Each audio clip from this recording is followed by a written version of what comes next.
आज की story white boy रिक कहानी है एफबीआई के आज तक के सबसे कम उम्र के इन्फॉर्मेंट के बारे में।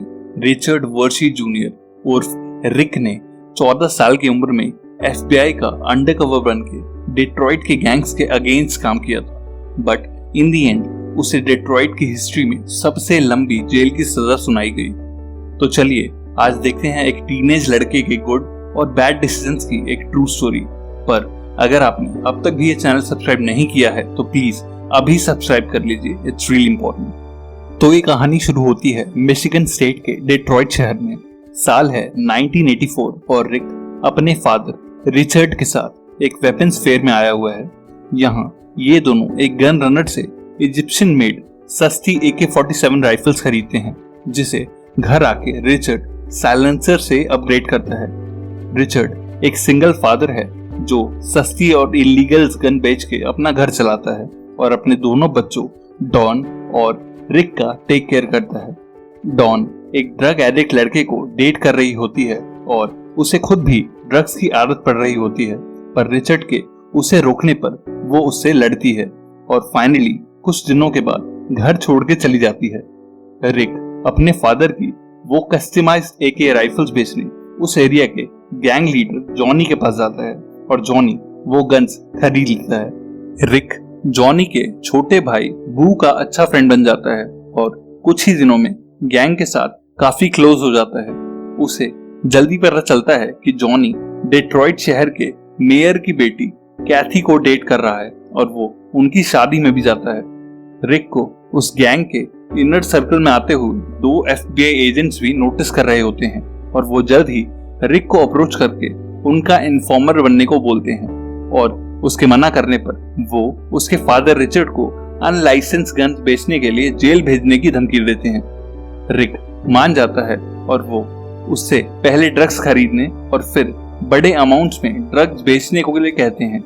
साथ ही वो उसे इन डील से आया सारा प्रॉफिट रख लेने को कहते हैं, क्योंकि उन्हें सिर्फ इस एरिया के हर ड्रग डीलर की इंफॉर्मेशन चाहिए होती है। 14 साल के रिक को ये सेफ और प्रॉफिटेबल डील लगती है और वो ड्रग्स की सेल परचेज और गैंग और उनके डीलर्स की इंफॉर्मेशन शेयर करके अपने पास काफी कैश इकट्ठा कर लेता है। साल 1985 आ जाता है और रिक को ये सब करते हुए 1 साल हो जाता है, पर एक दिन रिचर्ड उसे दोनों FBI ऑफिसर्स के साथ कार में घूमते देख लेता है और घर आके रिक के छुपाए पैसे भी डिस्कवर कर लेता है। वो रिक को थप्पड़ मार देता है और FBI या गैंग दोनों से ही दूर रहने को कहता है, क्योंकि ये सब चीजें उसकी एज से कहीं एडवांस और रिस्की हैं। रिक रिचर्ड से लड़के रात को अपने ग्रैंडफादर की कार लेके एक कॉफी शॉप में अपनी बहन डॉन से मिलता है और उसे घर वापस आने को बोलता है। तभी एक चोर उनके ग्रैंडफादर की कार चुरा के भागने लगता है। रिक और डॉन दोनों ही उस पर फायर करते हैं, पर वो चोर भाग निकलता है।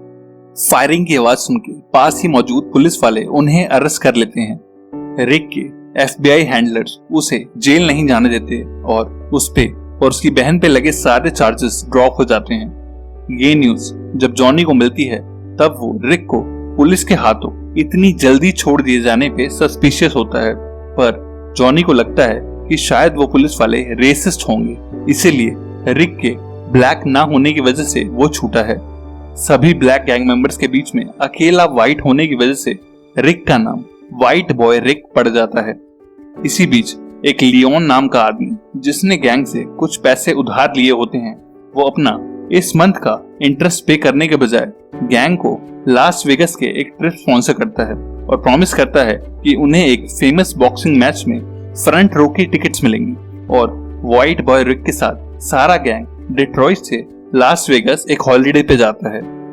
वेगस घूमने और पार्टी करने के बाद जब वो बॉक्सिंग मैच देखने जाते हैं तो उन्हें एरिना में एंट्री भी नहीं मिलती, क्योंकि वहां उनके नाम की कोई टिकट्स नहीं होती, जिसपे जॉनी बेहद ऑफेंड होता है। वो सब शेम के साथ एक बार में जाके टीवी पे वो मैच देखते हैं, पर मैच के बाद एक पार्टी में एक ब्लैक एड नाम का छोटा गैंगस्टर उन्हें बॉक्सिंग मैच में एंट्री न मिलने पे उनका मजाक उड़ाता है और जॉनी जो पहले से ही इस पूरे लास वेगस ट्रिप से गुस्से में होता है, एक जमी हुई शैंपेन बोतल से सबके सामने उसका चेहरा बिगाड़ देता है।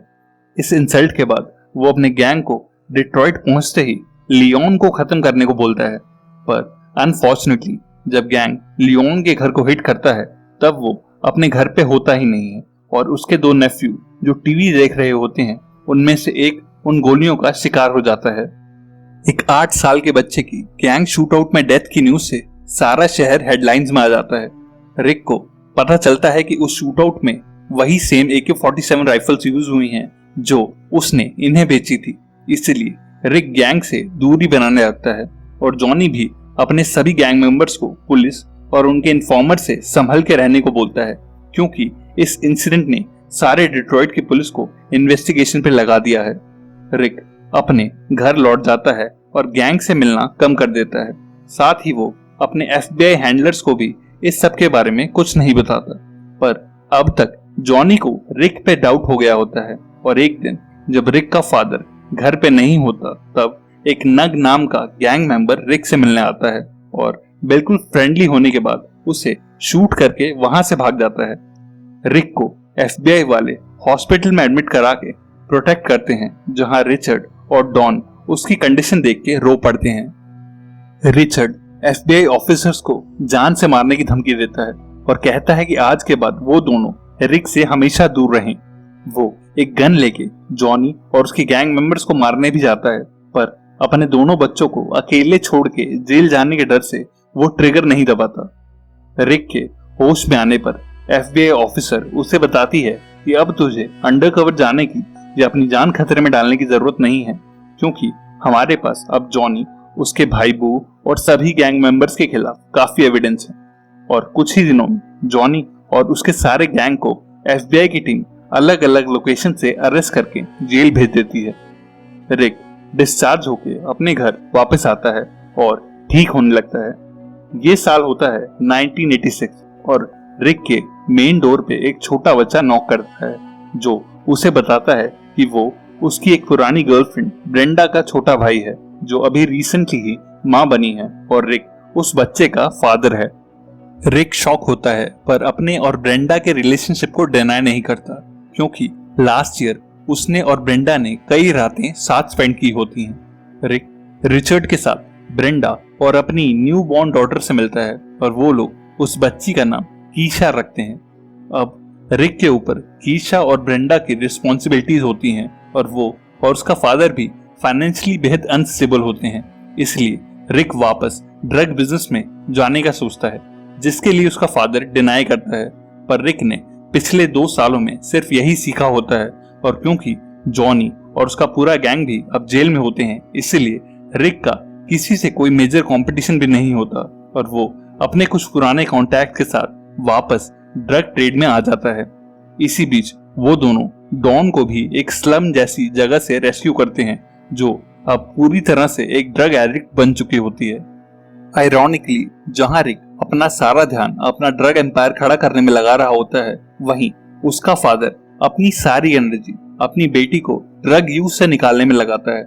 डॉन को कई बार विड्रॉल सिम्टम्स आते हैं पर रिचर्ड उसे ड्रग्स लेने नहीं देता और कई दिनों के बाद डॉन वापस से एक नॉर्मल लाइफ में आने लगती है। अपने घर के ठीक सामने अपने ग्रैंड पेरेंट्स के घर को रिक अपना बेस बनाता है और सारी ड्रग मिक्सिंग और पैसों का हिसाब वहीं करना स्टार्ट करता है। साल 1987 आने तक महज 17 साल का रिक वापस अच्छा अर्न करने लगता है और एरिया का ड्रग किंगपिन बन जाता है। वो गोल्ड चेन्स पहन के अपने और अपनी फैमिली की हर नीड्स पूरी करता है। साथ ही वो रिचर्ड का एक VCR लाइब्रेरी खोलने का सपना भी पूरा करता है और डॉन और रिचर्ड उस पे बेहद प्राउड फील करते हैं। रिक अब बड़ी बड़ी पार्टीज में भी जाता है जहां सब उसे पहचानने लगते हैं। ऐसी ही एक पार्टी में रिक को जॉनी की वाइफ कैथी मिलती है जो हमेशा से रिक को सीक्रेटली लाइक करती थी। वो रिक की सक्सेस से बेहद इंप्रेस होती है और जल्द ही उनका अफेयर स्टार्ट हो जाता है। साथ ही वो रिक को बताती है कि मेयर और उनके ऑफिस के बड़े ऑफिसर्स को भी हमेशा ड्रग्स चाहिए होते हैं, पर उन्हें अपनी सप्लाई के लिए कोई भरोसे का आदमी चाहिए और रिक उनसे भी डील करने लग जाता है। पर रिक का ये सारा ड्रग एम्पायर जमीन पे आ जाता है जब पुलिस उसे एक सुबह उसके घर से अरेस्ट कर लेती है और उन्हें रिक के घर से भी बेचने के लिए रखी हुई कोकीन मिलती है। रिक उम्र कैद की सजा से बचने के लिए FBI के लोगों से बात करता है, पर उसके पुराने हैंडलर्स कहते हैं कि भले ही हमने तुझे ड्रग ट्रेड में पहली बार डाला था, पर अब तू हमारा इन्फॉर्मेंट नहीं है, इसीलिए हम तेरी सजा कम कराने में कोई हेल्प नहीं कर सकते। जब रिक उन्हें मेयर की बेटी कैथी और अपने रिलेशन के बारे में बताता है तो वो लोग एक बार फिर से रिक को एज ए इन्फॉर्मर यूज करने का सोचते हैं, क्योंकि इस बार रिक मेयर ऑफिस के करप्शन और ड्रग अब्यूज को सामने ला सकता है। इसलिए वो उसे कैथी से एक बड़े ड्रग शिपमेंट के बारे में एक न्यूज देने को कहते हैं। रिक वैसे ही करता है और उसके इस एक्शन की वजह से मेयर ऑफिस के कई पुलिस वाले FBI के हाथों ड्रग्स के साथ पकड़े जाते हैं और इस स्कैंडल के चलते मेयर को भी रिजाइन करना पड़ता है। पर ये सारी न्यूज टीवी पे भी ब्रॉडकास्ट होती है और सबको पता चल जाता है कि रिक एक पुलिस इन्फॉर्मेंट है जिसने पहले जॉनी और उसके गैंग और अब मेयर के रिश्तेदारों को जेल भिजवाया है। अपना काम निकलवा के FBI के दोनों हैंडलर्स भी रिक की ड्रग चार्ज में कोई हेल्प नहीं करते। रिक जो अब तक बेल पे बाहर होता है उसे दोबारा अरेस्ट कर लिया जाता है और इस दौरान रिचर्ड पर्सनली जाके रिक के पुराने FBI हैंडलर्स से मिलता है और उनसे उसकी कुछ सजा कम करवाने को बोलता है, क्योंकि उसने बेहद छोटी सी उम्र से ही उनकी इंफॉर्मेशन में बेहद हेल्प करी थी। पर FBI के लिए अब रिक किसी काम का नहीं होता। रिक को मीडिया की बैड पब्लिसिटी की वजह से कोर्ट सेंटेंसिंग में लाइफ इम्प्रिजनमेंट की सजा होती है, जो मिशिगन स्टेट में 30 साल की होती है। और इसी के साथ रिक पूरी मिशिगन स्टेट में 30 साल की सजा मिलने वाला पहला नॉन वायलेंट क्रिमिनल बनता है, क्योंकि अक्सर इतनी बड़ी सजा किसी वायलेंट क्राइम जैसे मर्डर, रेप या किडनैपिंग में ही होती है। दरअसल इतने बड़े पॉलिटिशियन फैमिली का सच बाहर लाने के लिए डेट्रॉइट के पॉलिटिशियंस रिक पे बेहद नाराज होते हैं, इसलिए वो रिक को मैक्सिमम सजा दिलवाते हैं। जेल की कैदियों के लिए रिक एक धोखेबाज पुलिस इन्फॉर्मेंट है और पुलिस और मीडिया के लिए एक ड्रग डीलर। और इसी के साथ रिक 18 साल का एडल्ट होने से पहले ही एक कॉन्विक्ट बन जाता है। जेल में डॉन और उसकी बेटी कीशा उससे मिलने आते हैं, जहां रिक कहता है कि शायद वो जेल में ही मरेगा और फिर कभी बाहर की दुनिया नहीं देख पाएगा, जिसे सुन के रिचर्ड रोने लगता है और रिक से माफी मांगता है, क्योंकि उसकी नजर में वो एक अच्छा फादर नहीं बन सका। मूवी के एंड में हम देखते हैं कि जॉनी, बू और बाकी गैंग मेंबर्स, यहाँ तक कि करप्ट पुलिस वालों को भी कुछ सालों में छोड़ दिया गया।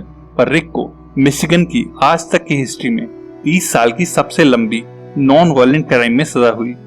उसके फादर रिचर्ड 2014 में ओल्ड एज से खत्म हो गए।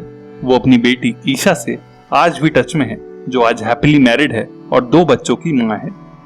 30 साल की लंबी सजा के बाद रिक को साल 2017 में पैरोल मिली, लेकिन उसे फिर से एक 32 साल पुराने कार चोरी के केस में 5 साल के लिए जेल में डाल दिया गया, जहां से वो गुड बिहेवियर पे साल 2020 में रिहा हुआ।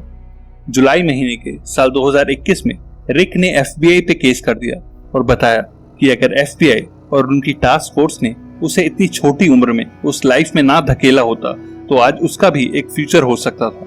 और ये केस आज भी कोर्ट में है। ऐसी ही एक और ट्रू स्टोरी के लिए लेफ्ट क्लिक करना, और अगर मर्डर मिस्ट्री का शौक है तो प्लीज क्लिक ऑन राइट। तब तक के लिए stay safe and bye bye.